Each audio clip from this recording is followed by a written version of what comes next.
আজকে তারা আন্দোলন করে আওয়ামী লীগ ব্যান করবে। আওয়ামী লীগ ব্যান করবে কারা?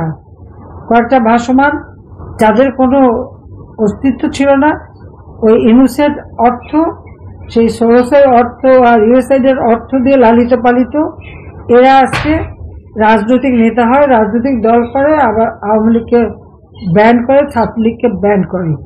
এদের দুঃসাহস দেখে আমি অবাক হয়ে যাই। আর যত জঙ্গি, সেই জামাতে ইসলামী, যুদ্ধাপরাধী, হিজবুত তাহরীর, যারা সম্পূর্ণভাবে জঙ্গি সংগঠন, আর এদের সাথে জুড়ছে যে যত জঙ্গি সন্ত্রাসী বন্দিখানায় ছিল সবাইকে মুক্ত করে দিয়ে তাদের দ্বারা আজকে রাষ্ট্র চালাচ্ছে, আর একের পর এক সব ধ্বংস করে যাচ্ছে। আওয়ামী লীগ ভেসে আসে নাই, আওয়ামী লীগ কোনো পরগাছা না। ছাত্রলীগ 1948 সালে প্রতিষ্ঠিত ভাষা আন্দোলনের সংগ্রামের মধ্য দিয়ে, আর আওয়ামী লীগ 1949 সালে বাংলার দুঃখী মানুষের অধিকার প্রতিষ্ঠার আন্দোলন সংগ্রামের মধ্যে দিয়ে আওয়ামী লীগ প্রতিষ্ঠিত। আর এই আওয়ামী লীগের স্বাধীনতা এনে দিয়েছে। আজকে যে স্বাধীন দেশে তারা বাস করে, বাংলাদেশ নামটা বলে, ওটাও কিন্তু বঙ্গবন্ধু শেখ মুজিবের দেওয়া, এবং সেটা আওয়ামী লীগ সংগঠনকে নিয়েই তিনি বাংলার মানুষকে ঐক্যবদ্ধ করে দেশটা স্বাধীন করেছেন। একথা বললে চলবে না। আজকে যে একটা নিজের পরিচয়, পাসপোর্ট, একটা ঠিকানা, একটা দেশ আওয়ামী লীগই দিয়েছে জাতির পিতা বঙ্গবন্ধু শেখ মুজিবের নেতৃত্বে। আজকে যারা ব্যান করার জন্য আন্দোলন করে তাদের বোঝা উচিত। আর এটা আমাদের হিসাব করতে হবে এখন, যে তারা শহীদের তালিকা বানিয়ে কতজন মারা গেছে, আর তার বাইরে আওয়ামী লীগ, পুলিশ, সংখ্যালঘু সম্প্রদায়, শ্রমিক, ছাত্র, শিক্ষক কতজনকে তারা হত্যা করেছে। সেই হিসাবটা করলে পরে দেখা যাবে যে শহীদের তালিকা কিন্তু এদিকেই ভারী। কাজে এরা যারা আজকে রাজনীতি করবে আর এই ব্যান করার কথা বলে, তাদের কি অধিকার আছে বলার? তাদেরই বিচার করা উচিত। ইউনূস ক্ষমতা আসার পর সেখানে আন্দোলন যারা করতে যাচ্ছে তাদের বাকি কি জুটছে? আন্দোলন করতে নামলেই শ্রমিকরা নেমেছে, সেই মাদ্রাসা শিক্ষক, স্কুল শিক্ষক, ছাত্র, যারা যখন গার্মেন্টস শ্রমিক, অন্য শ্রমিক, যারা যখনই নেমেছে সঙ্গে সঙ্গে তাদেরকে সাউন্ড গ্রেনেড মারা, টিয়ার গ্যাস মারা, তারপরে লাঠিপেটা করা, গুলি করা, এমনকি হত্যা করে লাশ গুম করেছে। তাহলে ফ্যাসিবাদ কে? ফ্যাসিবাদ কে? আমাদের সময় যখন আন্দোলন করেছে, আমি যাদের ক্ষমতা ছিলাম, এই ছাত্র ছাত্রী তো রাত, কত গভীর রাত পর্যন্ত, সারা রাত পর্যন্ত এই ছাত্রদের সাথে একসাথে তারা কিন্তু আন্দোলন করেছে। কোনো ছাত্রীকে তো, কখনো কোনো মেয়েকে তো অপমান করতে কেউ পারেনি। আমি সার্বক্ষণ নজরে রেখেছি। আমাদের দলের লোক, আইন শৃঙ্খলা সংস্থা, পুলিশ, ঢাকার কমিশনার, আইজিপি সবাইকে দিয়ে নজরে রেখেছে মেয়েদের জন্য কোনো রকম ভালোভাবে জন্য তারা হলে, এবং হলের মধ্যে যে তারা আমাদের ছাত্রীরা মেয়েদের পর্যন্ত অত্যাচার করেছে, অথচ তারা যখন বাইরে তাদের নিরাপত্তার জন্য আমি নজরদারি করেছি। এটা তারা কি জানে? যখন আমি নাই, আজকে তাদের কি অবস্থা? রাস্তায় নামতে পারে?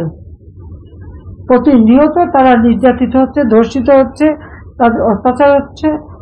মানুষের খাবার নাই, ঘর নাই, বাড়ি নাই, কৃষক পানি, বিদ্যুৎ পায় না, সেচ দিতে পারে না, বীজ পায় না, সার পায় না, একটা পর একটা ইন্ডাস্ট্রি বন্ধ, শ্রমিক কাজ পায় না, আর ছাত্রছাত্রীরা পড়াশোনা করবে কি?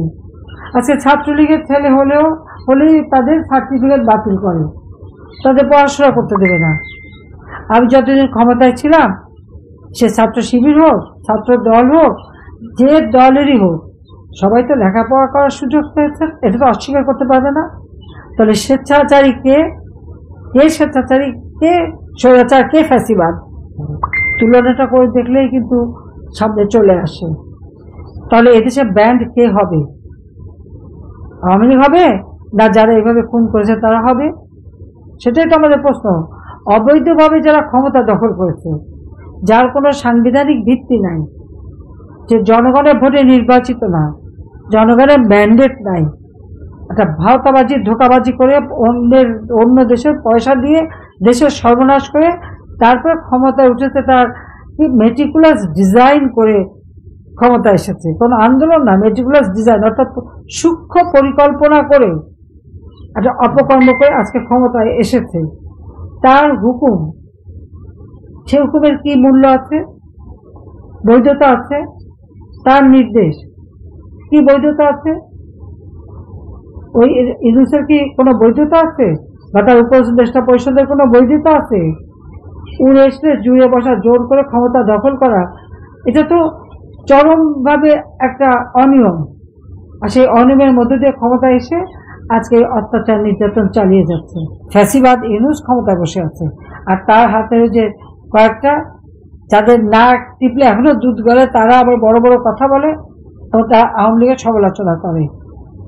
তাদের দুঃসাহস দেখলে আমি অবাক হয়ে যাই। এটার জন্য মনে না করে যে আমি সব ছেড়ে এসেছি। আমি কিন্তু সাংবিধানিক মোতাবেক জনগণের নির্বাচিত প্রতিনিধি হিসেবে, জনগণের ভোটে নির্বাচিত এবং পার্লামেন্ট পার্টির নির্বাচিত, আমি জাতীয় সংসদের লিডার অব দ্য অপোজিশন এবং বাংলাদেশের প্রধানমন্ত্রী। মনে রাখতে হবে, আইনসম্মতভাবে প্রধানমন্ত্রী যখন আমি জুড়ে যে বসে, তাদের ক্ষমতার কোনো ভিত্তি নাই, এটা তাদের স্মরণ করে দিতে চাই আমি। কাজে কথা বললেই একেবারে সবকিছু হয়ে গেল, গুন্ডামি করে, ডাকাতি করে আর অস্ত্র দেখিয়ে সবসময় চিরদিন টিকে থাকা যায় না। মানুষের আস্থা লাগে, মানুষের বিশ্বাস লাগে, মানুষের ভালোবাসা লাগে।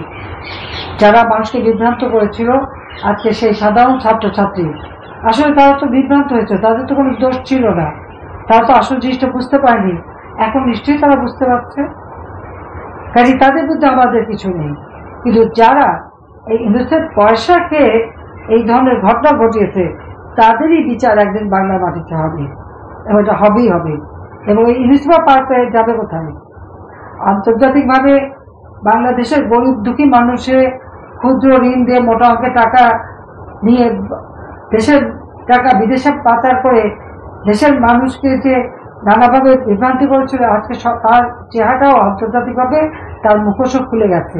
দেশে কত বড় ভণ্ড, কত বড় দুর্নীতিবাদ, কত বড় একটা জঙ্গি, সেটা কিন্তু আজকে সারা বিশ্বের যারা, তারা কিন্তু টের পেয়েছে, তারা কিন্তু বুঝে গেছে। এটা কিন্তু মাথায় রাখতে হবে, কারণ ওই আল্লাহখানা আর আগের মতন নাই যা মানুষকে বিভ্রান্ত করবে। মানুষের গরিবদের পেটে ভাত দিতে পারে না। উনি বিল ক্লিন্টন ফাউন্ডেশনে বিরাট অঙ্কের টাকা দান করেন। এই ইউনূসের দুর্নীতির হিসাবে কত দেব? সাথে আমি, জয়, পুতুল, রেহানার বাচ্চারা, 3 বাচ্চা, সবার বিরুদ্ধে দুর্নীতির মামলা দেয়। কি দুর্নীতি পেয়েছে আমি চ্যালেঞ্জ দিচ্ছি। কত টাকা পেয়েছে, কোথেকে এনেছে টাকা, সেটা তাদের জানাতে হবে, সেটা স্পষ্ট জাতির কাছে বলতে হবে। মুখে দুর্নীতি বললে হবে না, মিথ্যা কথা বলা আর মিথ্যা করে অপপ্রচার করা, সেটা মেনে নেওয়া যাবে না।